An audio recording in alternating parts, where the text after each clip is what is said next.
요한계시록 강해 6번째 버가모 교회. 요한계시록 2장 12절에서 17절 말씀. 첫 번째, 버가모. 버가모의 현재 지명은 터키의 베르가마입니다. 큰 항구로 인해 번영을 누렸던 에베소가 뉴욕과 같은 도시였다면 버가모는 정치, 문화의 중심인 미국의 워싱턴과 같은 도시였습니다.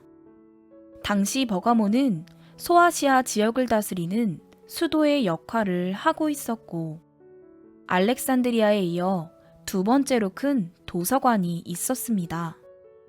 이곳에 있던 도서관의 장서가 20만 권이 넘었다고 합니다. 소아시아의 수도 역할을 하고 있던 버가모는 황제 숭배의 중심지이기도 해서 훗날 트라얀 황제의 신전이 세워지기도 했는데, 황제의 신전뿐 아니라 헬라 신들 가운데 주신인 제우스와 술의 신인 디오니소스, 그리고 의술의 신인 아스클레피오스의 신전, 지혜의 신인 아테네와 농사의 신인 데메테르를 섬기는 신전이 있었던 소아시아에서 헬라 종교의 중심 역할을 했던 도시입니다. 의술의 신인 아스클레피오스는 뱀이 휘감고 있는 지팡이를 들고 있는 모습으로 등장하는데, 바로 이런 이유 때문에 지금도 지팡이를 휘감고 있는 뱀의 형상이 각종 의료계통의 로고, 대한의사협회나 HWO로 사용하고 있습니다. 실제로 아스클레피오스의 신전이 있는 버가모로 주변 도시에서도 많은 병자들이 찾아와 치료를 받았는데, 치료행위 가운데는 한밤중에 환자들을 들판에 뉘어놓고 그 위로 뱀을 풀어 지나가게 하는 오컬트 의식도 포함되어 있었다고 합니다. 뱀, 즉 사탄의 힘을 빌어 병을 치료하고자 했던 것입니다. 이처럼 버가모에는 로마 황제와 여러 헬라의 신들을 숭배하는 제단이 집결해 있었기에 예수님이 이곳을 사단의 위가 있는 곳이라 하신 것입니다. 이제는 이런 사단의 위가 있는 버가모에 세워진 교회에 주신 예수님의 말씀들을 하나씩 살펴보면서 성령이 교회들에게 하시는 말씀을 생각해보고자 합니다. 두 번째, 예수님의 자기 계시. 버가모 교회의 사자에게 편지하기를 좌우에 날선검을 가지신 이가 가라사대라고 말씀하십니다. 버가모 교회의 사자에게 편지를 하시면서 예수님은 자신을 좌우에 날선검을 가지신 이로 계시하셨습니다.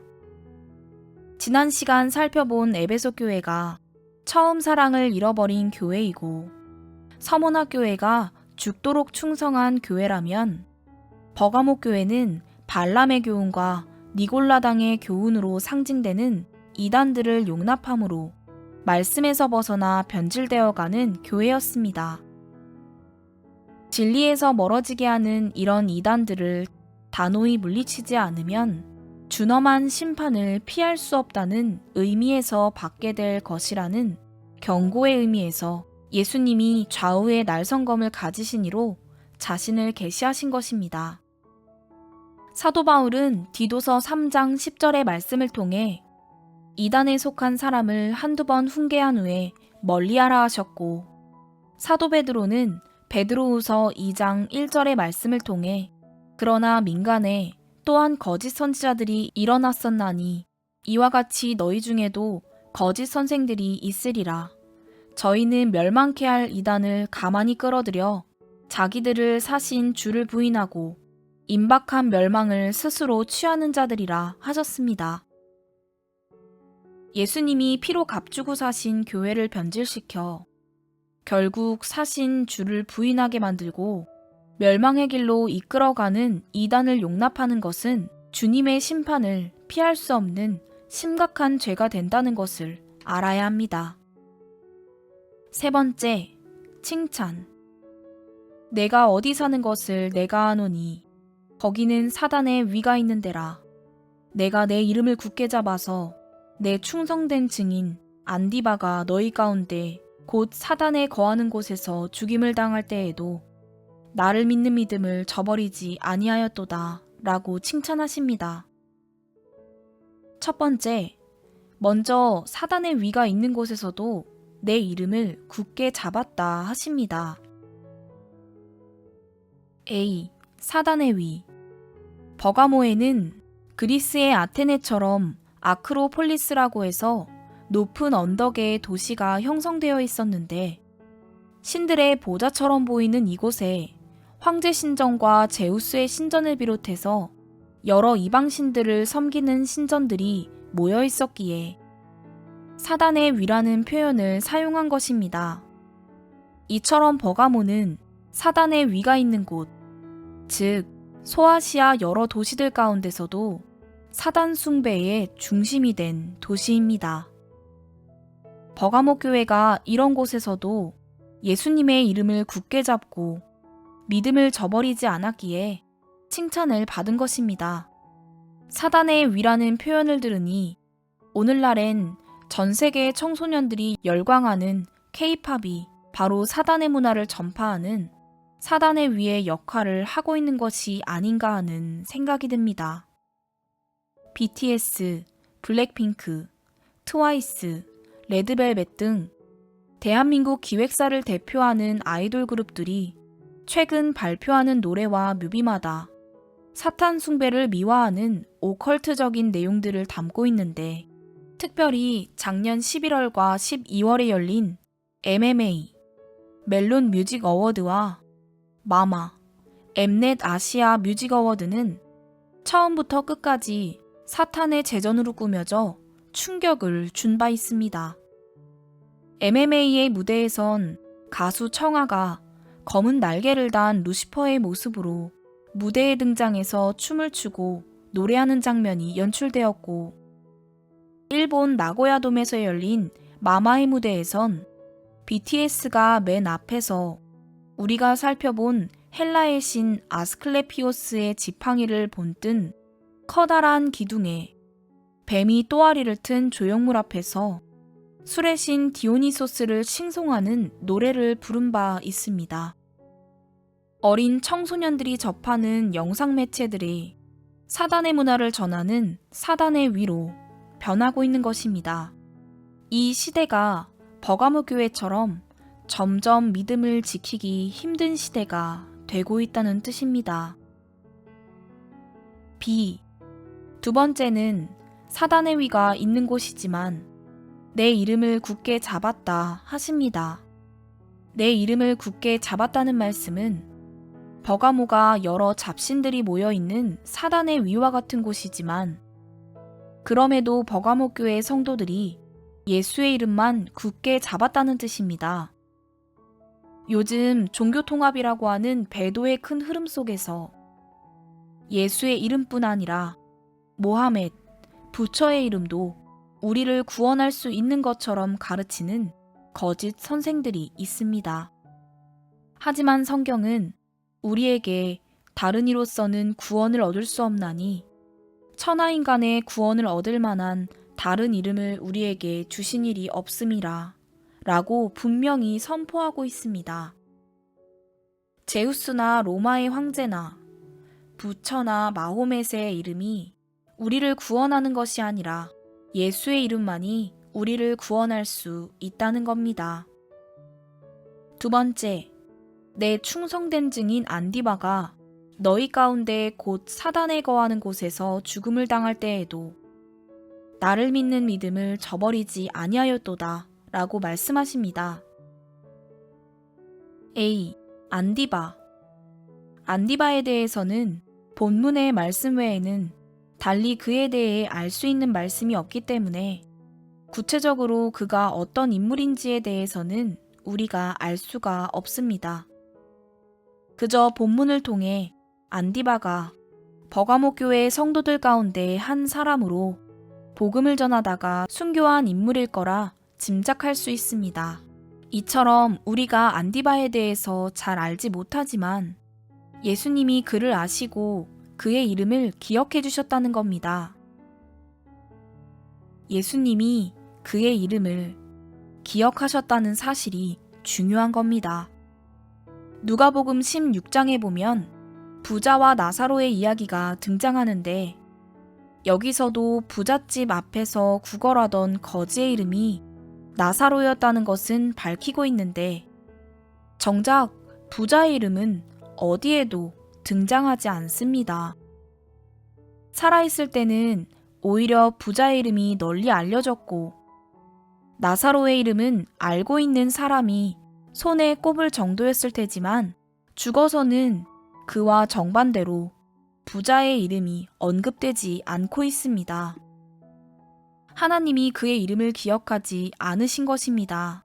어려운 처지에서도 믿음을 지킨 나사로의 이름은 하나님이 기억하셨지만, 부자의 이름은 기억지 않으셨다는 겁니다. 오늘 본문에 등장하는 안디바도 비록 사람들에게는 잘 알려지지 않은 이름일지 모르나 예수님이 그의 이름을 기억하셨다는 사실이 중요한 것입니다. 안디바가 먼저 예수의 이름을 굳게 잡고 믿음을 저버리지 않았기에 예수님도 안디바의 이름을 기억해 주셨다는 겁니다. 아무리 많은 사람들이 기억해주는 이름이라도 예수님이 기억지 않는 이름은 헛된 것입니다. 비록 세상에서는 무명한 자이지만 안디바와 나사로처럼 예수님이 그 이름을 기억하는 자는 복된 자인 것입니다. B. 안디바를 향해 내 충성된 증인 안디바라 하십니다. 여기서 증인이란 헬라어로 마르티스라고 해서 이 단어에서 순교자라는 뜻을 가진 마르티어라는 영어 단어가 나왔습니다. 이처럼 증인이란 증거하는 말씀에 목숨을 거는 자라는 뜻입니다. 안디바가 복음의 증인으로서 순교하기까지 복음을 전함으로 죽도록 충성하는 증인의 모습을 보여주었다고 칭찬하신 것입니다. C. 세 번째는 이런 안디바의 순교를 보고도 버가모 교회의 성도들이 나를 믿는 믿음을 저버리지 않았다라고 칭찬하십니다. 교회가 핍박을 받게 되면 교인들이 두 부류로 나눠지게 됩니다. 핍박으로 인해 믿음이 약해지거나 포기하는 교인들이 생겨나는가 하면 오히려 핍박과 고난을 통해 믿음이 더 강해지는 성도들이 생겨납니다. 핍박을 통해 교회 안에서 알곡과 가라지가 나눠지게 된다는 겁니다. 유대인들은 고난을 기념하는 절기 때가 되면 빠지지 않고 삶은 달걀을 먹는다고 합니다. 다른 모든 것들은 끓는 물에 넣고 삶으면 힘없이 풀어지지만 달걀은 물에 넣고 삶을수록 더욱더 단단해지기 때문에 삶은 달걀을 먹는다는 겁니다. 고난을 통해 약해지는 자가 아니라 고난을 통해 더욱 강해지는 자가 되자는 의미에서 삶은 달걀을 먹는 것입니다. 내 충성된 증인 안디바가 너희 가운데 곧 사단에 거하는 곳에서 죽임을 당할 때에도 나는 믿음을 저버리지 아니하였도다 라고 말씀하십니다. 고난과 핍박이 온다고 믿음을 저버리면 그 믿음은 참된 믿음이라 할 수 없는 것입니다. 네 번째, 책망. 버가모 교회는 고난 속에서도 믿음을 저버리지 않는 교회였지만 그럼에도 책망받을 일이 있었는데 바로 발람의 교훈과 니골라당의 교훈으로 상징되는 이단을 용납했다 하십니다. 구체적으로 살펴봅니다. 먼저 내게 발람의 교훈을 지키는 자들이 있도다. 발람이 발락을 가르쳐 이스라엘 앞에 올무를 놓아 우상의 제물을 먹게 하였고 또 행음하게 하였느니라 라고 말씀하십니다. 모압 왕 발락의 사주로 이스라엘을 저주하기 위해 왔던 발람의 이야기는 민수기 22장부터 25장 그리고 31장에 기록되어 있는데 부돌 출신의 선지자였던 발람은 이스라엘을 저주하지 말라는 하나님의 말씀을 듣고도 돈에 눈이 어두워 모압 왕 발락을 만나기 위해 길을 가다가 나귀에게 책망을 받기도 했습니다. 이후로 이스라엘 백성을 저주하는 것이 하나님의 뜻이 아닌 것을 다시 한번 깨달은 발람은 모압 왕 발락이 요구하는 정반대로 오히려 7차례 걸쳐 이스라엘을 축복하는 말씀을 선포했는데, 그 가운데는 흥미롭게도 이스라엘 가운데서 세상을 다스릴 메시아가 올 것이라는 예언도 등장합니다. 내가 그를 보아도 이때의 일이 아니며 내가 그를 바라보아도 가까운 일이 아니로다. 한 별이 야곱에게서 나오며 한 홀이 이스라엘에게서 일어나서 모압을 이편에서 저편까지 쳐서 파하고 또 소동하는 자식들을 다 멸하리로다. 이렇게 이스라엘을 저주하기 위해 갔다가 오히려 여호와의 신에 감동되어 이스라엘을 축복한 발람이었지만, 모압 왕 발락의 지속적인 요구와 돈에 대한 욕심으로 이스라엘이 저주를 받을 수 있는 한 가지 꾀를 알려주었습니다. 하나님의 백성인 이스라엘은 그 누구도 저주할 수 없지만, 그 대신 이스라엘 백성이 죄를 짓게 함으로 스스로 하나님의 저주를 받게 할 수 있다. 이스라엘 진영에 모압 여자들을 보내 이스라엘 남자들과 행은케 하고, 또 이 남자들을 이방신에게 제사를 드릴 때 초청하여 우상숭배를 하게 만들면 내가 저주하지 않아도 이스라엘 백성들이 스스로 하나님의 저주를 받고 멸망의 길을 갈 것이라 사실을 알려주었습니다.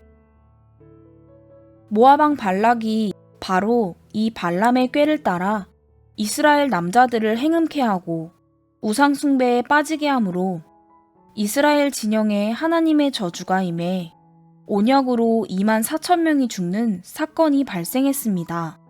이 사건 이후 이스라엘 백성들은 발람의 꾀를 따라 이스라엘 백성을 미혹했던 모압 족속들을 정벌하고 심판하고, 또 돈을 받고 이스라엘이 저주받을 수 있는 방법을 가르쳐 주었던 발람을 칼로 처단했습니다. 발람은 선지자라는 직분을 가지고 오히려 하나님의 백성들을 죄와 멸망의 길로 인도했던 사꾼 혹은 거짓 선지자의 전형적인 인물로, 유다서 1장 11절에서는 가인, 고라와 함께 하나님의 크신 은혜를 경험하고도 배도의 길을 간 전형적인 인물로 묘사되고 있습니다.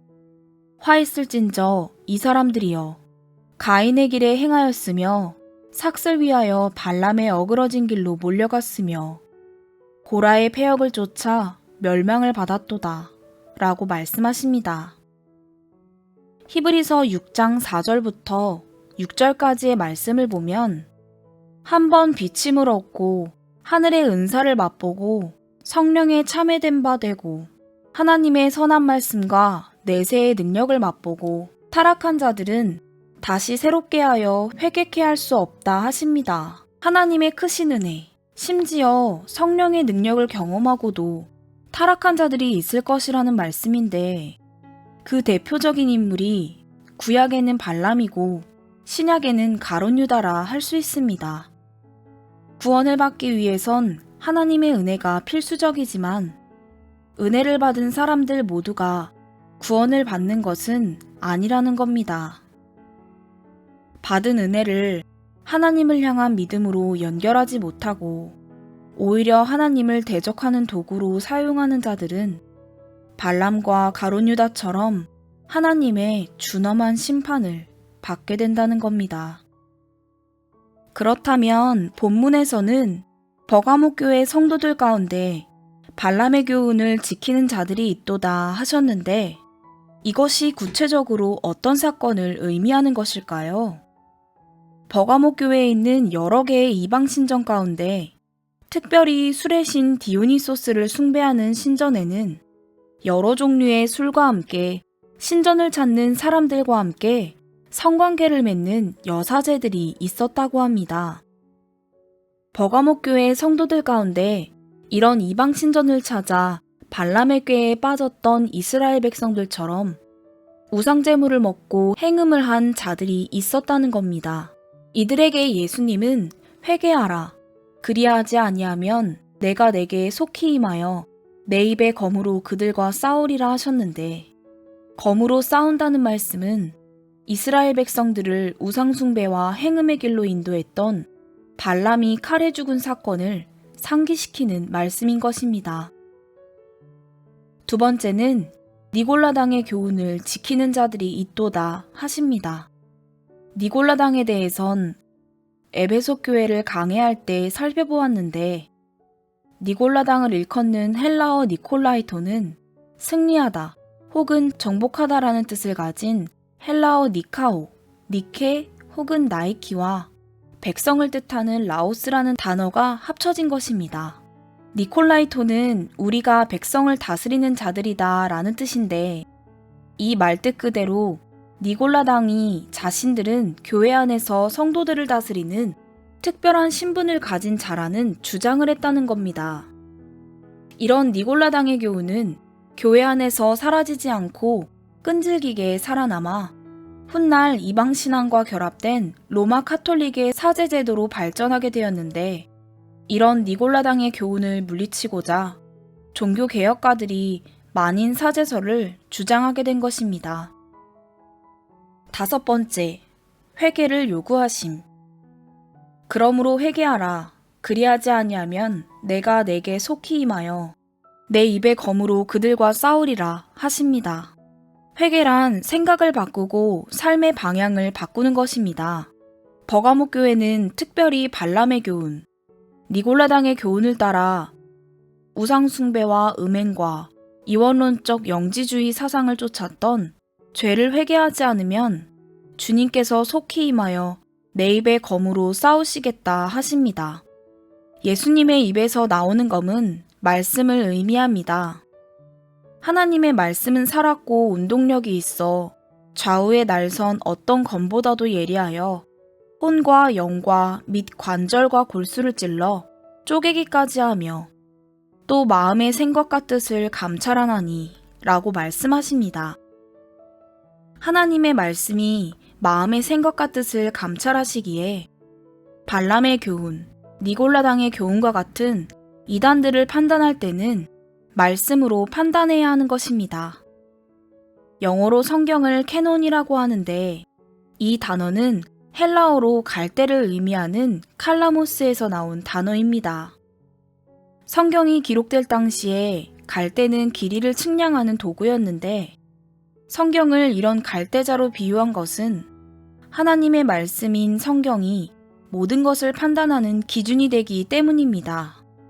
진패인 하나님의 말씀을 알고 있어야 위패인 이단적인 교훈들을 판별할 수 있는 것입니다. 좌우의 날선 검 같은 하나님의 말씀으로 마음의 생각과 뜻을 감찰함으로 이단을 물리쳐야 한다는 것입니다. 여섯 번째, 귀 있는 자들은 성령이 교회들에게 하시는 말씀을 들을지어다 라고 말씀하십니다. 교회들에게 하시는 말씀이라 하십니다. 버가모 교회에 주신 교훈을 통해 오늘날 교회의 모습과 믿음의 모습을 돌아볼 수 있어야 한다는 겁니다. 혹시 우리 교회 안에 이단적인 발람의 교훈과 니골라당의 교훈을 가르치는 자들이 없는지 살펴보고 하나님의 말씀으로 저들을 물리쳐야 한다는 겁니다. 이제는 마지막으로 이기는 자에게 주시는 약속들을 살펴봅니다. 이기는 그에게는 내가 감추었던 만나를 주고 또 흰 돌을 줄 터인데 그 돌 위에 새 이름을 기록한 것이 있나니 받는 자밖에는 그 이름을 알 사람이 없느니라 라고 말씀하십니다. 이기는 자에게 먼저 감추었던 만나를 줄 것이라 하십니다. 만나는 광야길을 걷는 이스라엘 백성들을 위해 하나님이 예비하신 음식입니다. 먹을 것을 구할 수 없는 광야이기에 하나님이 저들을 위해 하늘의 양식인 만나를 예비하신 것입니다. 그런 고로 이기는 자에게 감추었던 만나를 주신다 하심은 하나님은 구속받은 성도들의 삶에 필요한 영적, 육적 양식을 공급해 주신다는 말씀인 것입니다. 그런가 하면 시편 78편 24, 25절에서는 이 만나를 하늘 양식 혹은 권세 있는 자의 떡, 다시 말해 천사의 음식으로 소개합니다. 우리가 하늘에 가서 천사들과 먹게 될 하늘의 양식이 만나라는 겁니다. 이런 말씀에 비추어 볼 때 이기는 자에게 감추었던 만나를 주신다는 말씀은 구속받은 성도들은 장차 하나님 나라에서 예수님과 천사들과 함께 하늘의 양식인 만나를 먹으며 교제하게 될 것을 약속하신 말씀이기도 한 것입니다. 두 번째는 흰돌을 주신다 하십니다. 흰돌은 거룩을 상징합니다. 오라, 우리가 서로 변론하자. 너희 죄가 주홍 같을지라도 눈과 같이 희어질 것이요. 진홍같이 붉을지라도 양털같이 되리라 라고 말씀하십니다. 이처럼 거룩의 상징인 흰돌을 주신다 하심은 우리를 거룩한 하나님의 백성으로 받아주신다는 약속인 것입니다. 세 번째는 새 이름을 주신다 하십니다. 성경에서 이름은 그 사람의 신분과 운명을 상징하고 있습니다. 그래서 하나님은 믿음의 사람에게 새로운 신분과 사명을 주실 때 이름을 바꿔주시곤 하셨습니다. 아브라함이라는 이름을 열국의 아버지라는 뜻을 가진 아브라함이라고 바꿔주셨고, 발 뒤꿈치를 잡은 자라는 뜻을 가진 야곱의 이름을 이스라엘, 하나님과 겨루어 이기었다로 바꿔주셨습니다. 예수님도 시몬의 이름을 반석이라는 뜻을 가진 베드로로 바꿔주셨습니다. 그런즉 누구든지 그리스도 안에 있으면 새로운 피조물이라. 이전 것은 지나갔으니 보라, 새 것이 되었도다 라고 하십니다. 우리가 예수님을 믿는 순간 예수님은 우리에게 예수 그리스도의 제자 혹은 성도라는 새 이름을 주셨는데, 그리스도인들은 예수님이 주신 새 이름에 합당한 삶을 살아야 한다는 겁니다. 흥미로운 것은 이런 새 이름을 앞서 살펴본 흰돌 위에다가 새겨주실 것이라 하십니다. 예수님 당시에는 큰 부자가 잔치에 사람을 초대할 때 흰돌에 이름을 새겨 초대장처럼 보냈는데, 예수님이 바로 이기는 자에게 새 이름이 기록된 흰돌을 주신다 하십니다. 예수님과 받는 자밖에 알 수밖에 없는 은밀하고도 다정한 새 이름을 흰돌에 새겨 우리를 천국 혼인잔치에 초대하실 것이라는 말씀입니다. 8번째, 결론. 내 이름을 굳게 잡고 믿음을 저버리지 말라. 발람의 교훈과 니골라당의 교훈을 물리치라. 이기는 자에게는 감추었던 만나와 새 이름이 기록된 흰돌을 줄 것이라 말씀하십니다.